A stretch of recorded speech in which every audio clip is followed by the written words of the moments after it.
아버지, 여기서 1분만 기다리고 계세요. 야, 금방. 한겨울, 살을 애는 눈보라 속에서 아들은 저를 홀로 남겨두고 떠났습니다. 멀어져 가는 차 뒷모습을 보며 저는 바보처럼 웃으며 손을 흔들었죠. 하지만 여러분, 차가 시야에서 사라지자마자 제가 외투 안쪽에서 꺼낸 게 뭔지 아십니까? 바로 며칠 전부터 준비해둔 녹음기였습니다. 사실 저는 치매에 걸린 게 아닙니다. 아들과 며느리가 저를 버리려고 모의하는 그 추악한 목소리를 담기 위해 저는 지난 한 달 동안 미친 노인 행세를 하며 그들의 칼날을 지켜보고 있었습니다.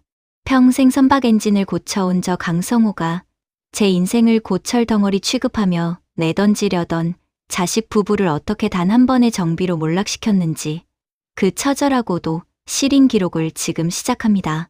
이 이야기를 시작하기 전에 여러분의 좋아요 한 번이 제보자분께는 큰 위로가 되고 저에게는 더 좋은 사연을 찾아올 큰 힘이 됩니다. 지금 바로 한 번만 꾹 눌러주세요. 구독과 알림 설정까지 해두시면 내일 배달될 더 놀라운 반전 사연도 놓치지 않고 받아보실 수 있습니다. 그리고 이야기를 들으시는 지역을 댓글로 적어주시면 건강과 금전의 기운을 보내드리겠습니다. 여러분은 혹시 믿었던 사람의 입에서 내 이름이 짐짝처럼 불리는 걸 들어본 적 있으신가요?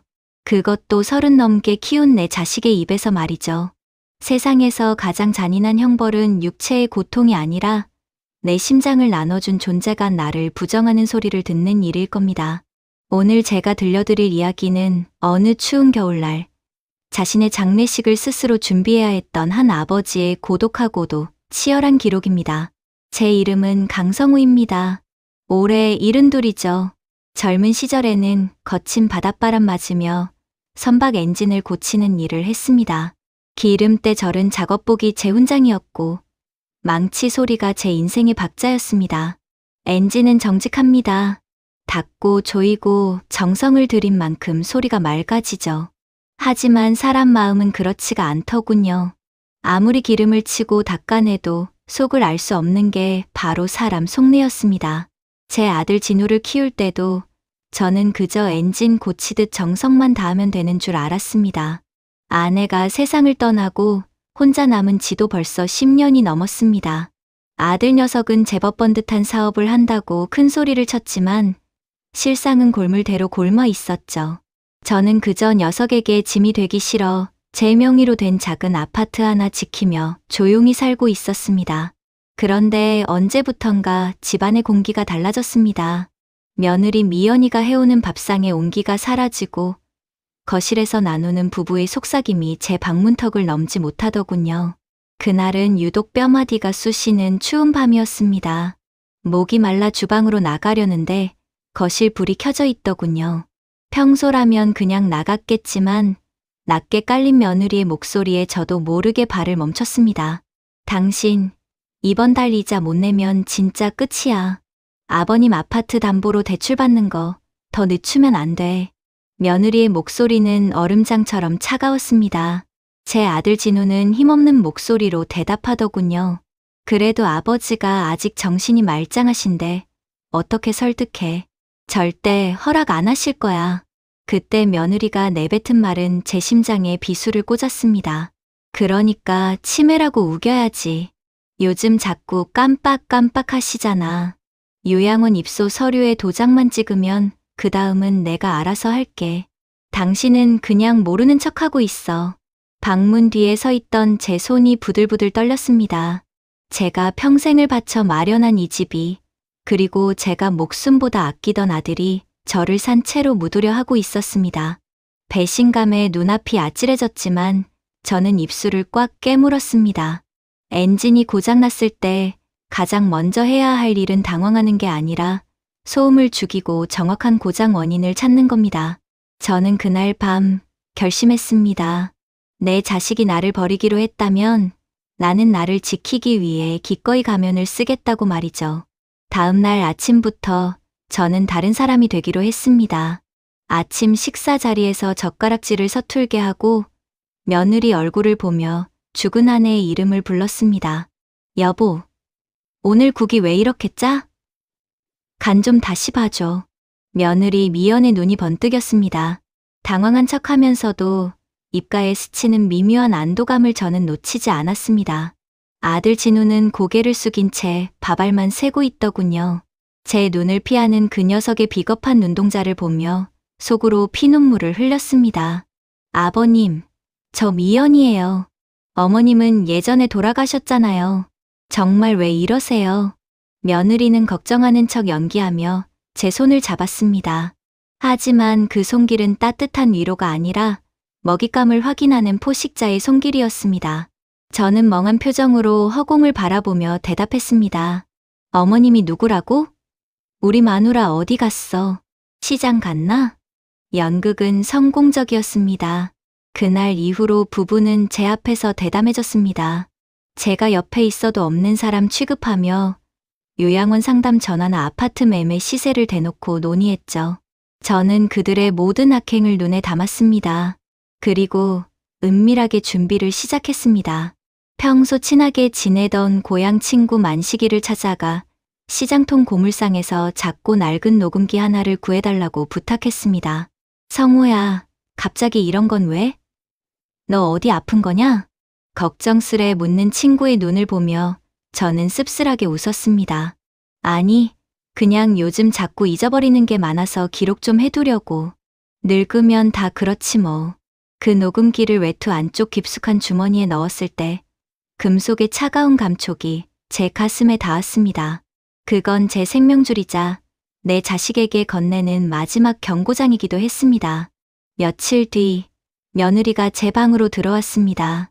손에는 김이 모락모락 나는 보리차 한 잔이 들려 있었죠. 아버님, 이거 드시고 좀 쉬세요. 몸에 좋은 약도 좀 탔으니까 남기지 마시고요. 저는 며느리가 나간 뒤 컵 안을 유심히 살폈습니다. 바닥에 가라앉은 미세한 가루들, 요양원 입소 전날 노인을 얌전하게 만들기 위해 먹인다는 수면제 계열의 약이라는 걸 직감했습니다. 저는 그 물을 싱크대에 버리고 맹물을 채워 마셨습니다. 그리고 침대에 누워 잠든 척했습니다. 잠시 후 방문이 열리고 아들 진우가 들어오는 소리가 들렸습니다. 아버지, 정말 미안해요. 나중에 내가 다 갚을게요. 거긴 시설도 좋고 친구들도 많대요. 제 머리맡에서 울먹이는 아들의 목소리. 그 목소리엔 진심 어린 사죄보다 본인의 행동을 합리화하려는 비겁함이 더 짙게 배어 있었습니다. 저는 눈을 감은 채 생각했습니다. 그래, 진우야. 내가 나를 버리려 한다면 끝까지 가보자. 내가 만든 그 지옥의 끝에 무엇이 기다리고 있는지 이 아비가 똑똑히 보여주마. 창밖으로 매서운 칼바람 소리가 들려왔습니다. 내일은 눈이 올 거라고 일기예보에서 말하더군요. 제 인생의 가장 시린 겨울이 시작되려 하고 있었습니다. 아버지, 내일 공기 좋은 곳으로 바람 좀 쐬러 가요. 제가 맛있는 것도 사드릴게요. 등 뒤에서 들려오는 아들의 마지막 거짓말을 들으며 저는 주머니 속 녹음기의 전원을 조용히 눌렀습니다. 기계의 미세한 진동이 제 심장 박동과 겹쳐졌습니다. 이것이 제가 세상에 남길 마지막 엔진 소리가 될지도 모른다는 예감이 들었습니다. 여러분, 부모는 자식을 위해 목숨도 내놓는다고들 하죠. 하지만 자식이 부모의 목숨을 요구할 때, 그때 부모는 어떤 선택을 해야 할까요? 무조건적인 희생이 진정한 사랑일까요? 아니면 잘못된 길을 가는 자식의 뺨을 때려서라도 멈추게 하는 것이 사랑일까요? 저는 이제 그 답을 찾기 위해 하얀 눈밭 속으로 걸어 들어가려 합니다. 제 아들이 저를 버리겠다고 약속한 그곳, 그 허허벌판에서 제가 무엇을 발견했는지 다음 이야기를 계속 지켜봐 주십시오. 집을 훔쳐보는 눈길이 이토록 서늘할 수 있다는 걸 저는 예순이 넘어서야 처음 알았습니다. 어제까지 제 아들이고 며느리였던 사람들이 이제는 제 집을 노리는 사냥꾼으로 변해 있더군요. 여러분은 혹시 가장 믿었던 사람이 내 뒤통수를 치기 위해 준비하는 과정을 지켜본 적이 있으신가요? 그건 마치 산채로 무덤에 들어가는 기분과도 같습니다. 하지만 저는 무너지지 않았습니다. 엔진 수리공으로 평생을 살아온 저는 알고 있었거든요. 기계든 사람이든 고장난 부분을 고치려면 일단 그 속을 끝까지 들여다봐야 한다는 것을 말이죠. 치매 환자 연기를 시작한 지 사흘째 되던 날이었습니다. 집안의 분위기는 묘하게 들떠 있었죠. 마치 곧 큰돈이 들어올 집처럼 며느리 미연이의 콧노래가 거실에 울려 퍼졌습니다. 저는 방 안에서 낡은 라디오를 크게 틀어놓고 문틈으로 거실을 살폈습니다. 며느리는 제 안방 서류함을 뒤지고 있었습니다. 인감도장을 찾는 모양이었죠. 제가 서류함 깊숙한 곳에 가짜 도장을 넣어둔 줄도 모르고 미연이는 입꼬리를 실룩거리며 즐거워했습니다. 당신, 이거 봐. 여기 도장 있네. 이제 법무사한테 연락해서 증여 서류만 마무리하면 돼. 며느리가 전화기를 붙잡고 아들에게 들뜬 목소리로 말했습니다. 아들 진우는 대답이 없더군요. 그 녀석의 침묵이 죄책감 때문인지 아니면 겁이 나서인지 저는 알 수 없었습니다. 하지만 확실한 건 그 녀석도 이제는 돌아올 수 없는 강을 건넜다는 사실이었습니다.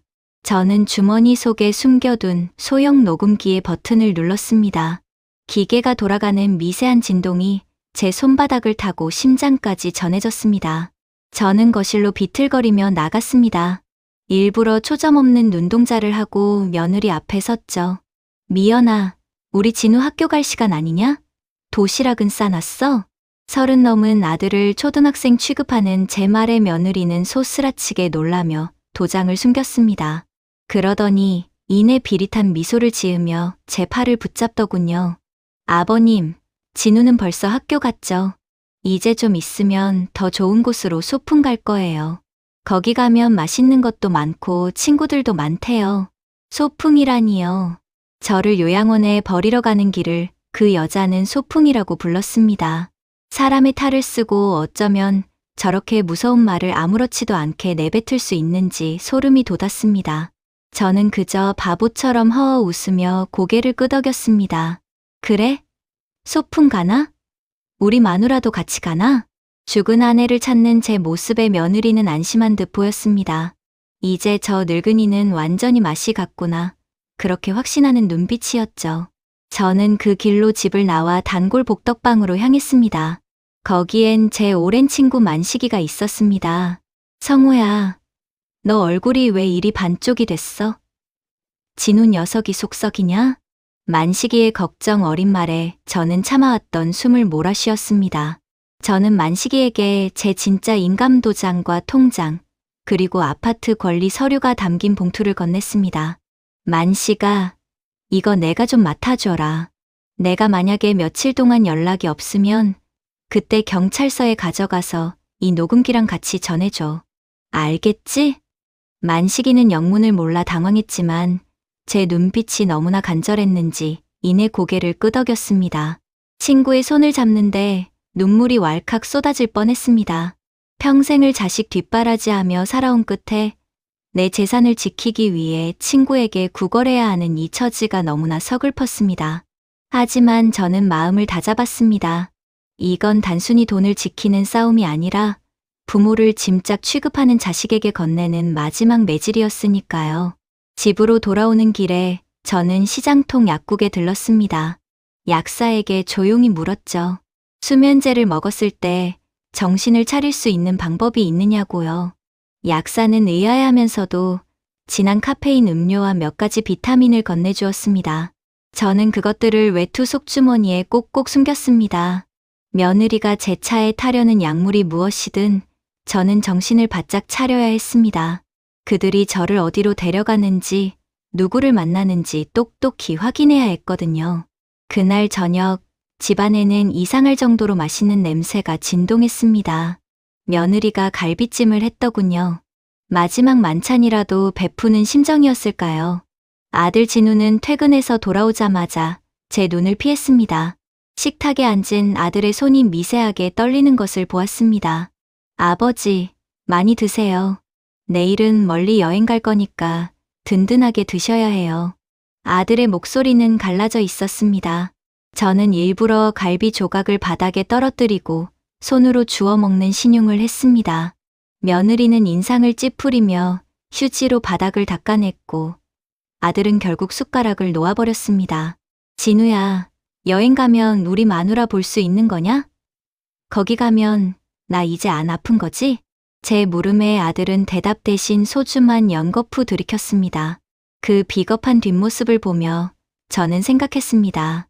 오냐, 진우야. 내가 차마 입 밖으로 내지 못한 그 도착지가 어디든 내가 함께 가주마. 그리고 내가 내지른 그 비수가 어떻게 너에게 돌아가는지 똑똑히 지켜보렴. 밤이 깊어지자 며느리가 다시 제 방으로 찾아왔습니다. 이번에는 우유 한 잔을 들고 왔더군요. 아버님, 잠잘 오는 약이에요. 이거 드시고 푹 주무세요. 그래야 내일 일찍 일어나죠. 저는 며느리가 보는 앞에서 우유를 단숨에 들이켰습니다. 사실은 입술 사이에 수건 조각을 물고 마시는 척하며 배 부분을 옷소매로 흘려보냈지만요. 며느리가 나가고 문이 잠기는 소리가 들렸습니다. 저는 어둠 속에서 눈을 떴습니다. 심장이 터질 듯이 뛰었습니다. 미리 준비해둔 비타민 음료를 마시고 정신을 가다듬었습니다. 거실 너머로 부부의 낮은 대화가 들려왔습니다. 내일 새벽 5시에 출발해.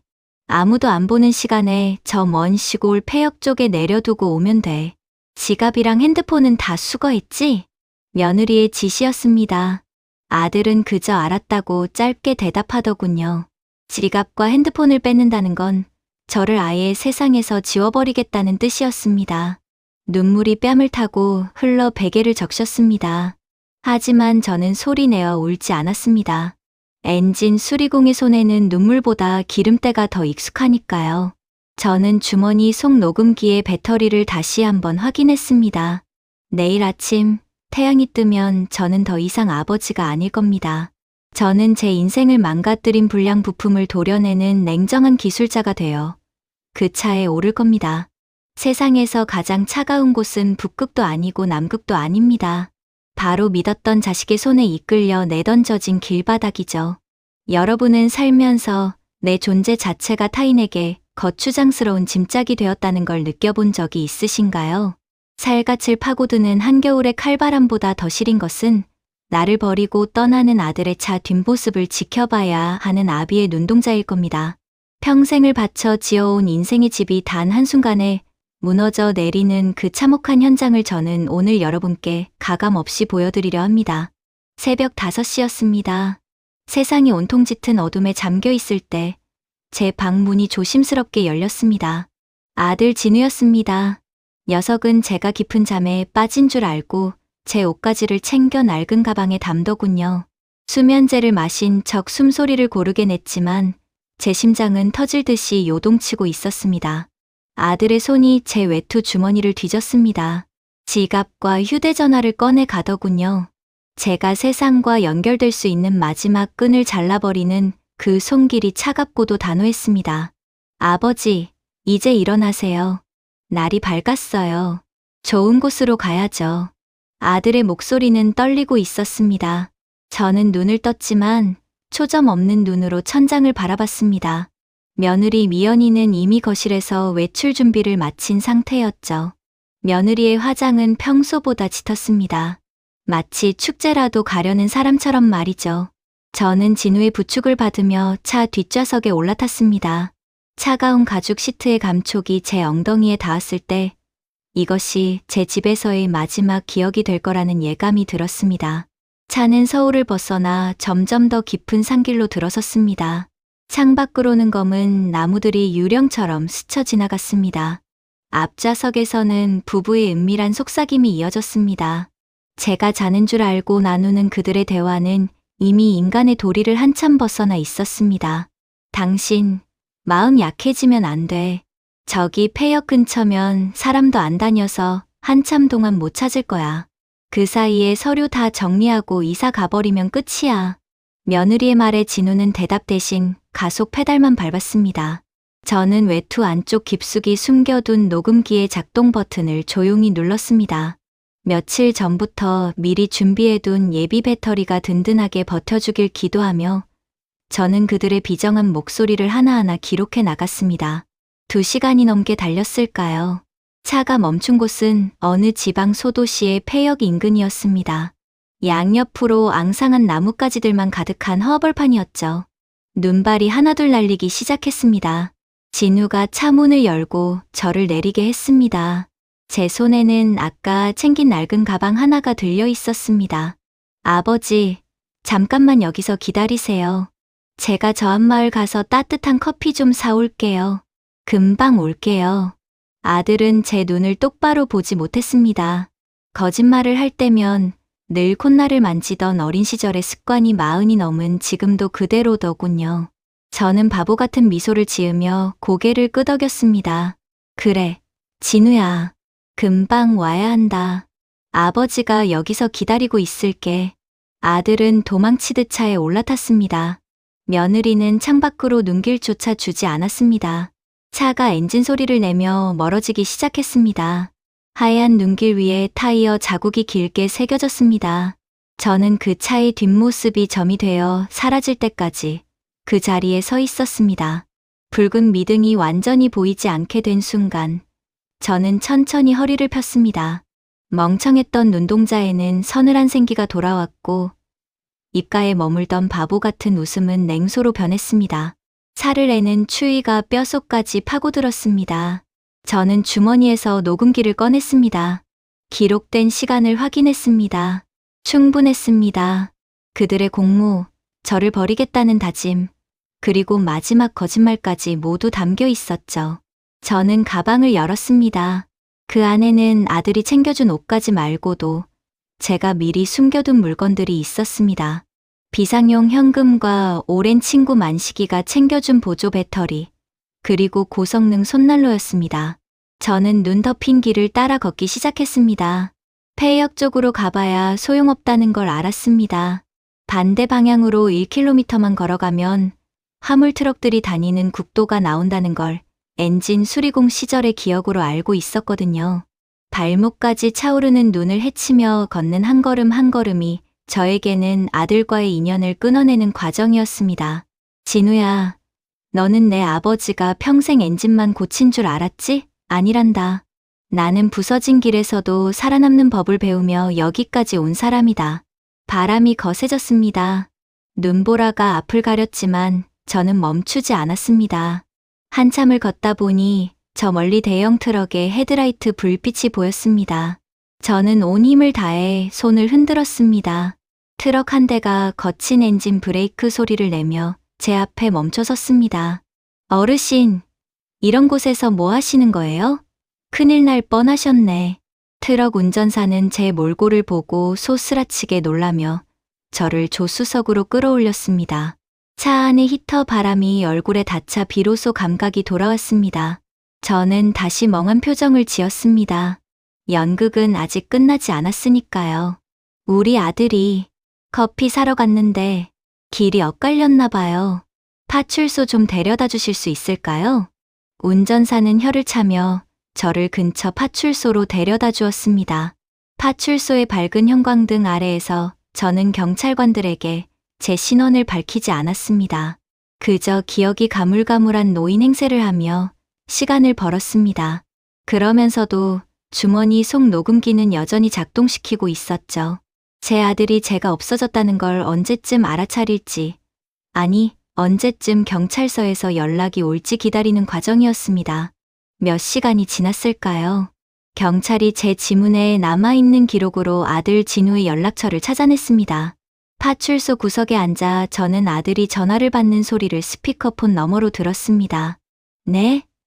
아버지를 찾았다고요? 그럴 리가. 아니, 예, 알겠습니다. 지금 바로 갈게요. 아들의 목소리에는 당혹감과 공포가 서려 있었습니다. 죽었을 거라고, 아니면 영영 찾지 못할 곳으로 사라졌을 거라고 믿었던 아버지가 경찰서에 나타났다는 소식에 녀석의 세상은 무너지기 시작했을 겁니다. 저는 그 소리를 들으며 차가운 보리차 한 모금을 들이켰습니다. 여러분, 부모를 버린 자식은 부모가 다시 살아 돌아왔을 때 가장 큰 공포를 느낀다고 합니다. 저는 오늘 그 공포의 진실을 마주하려 합니다. 잠시 후면 아들과 며느리가 이곳으로 달려오겠죠. 저를 다시 집으로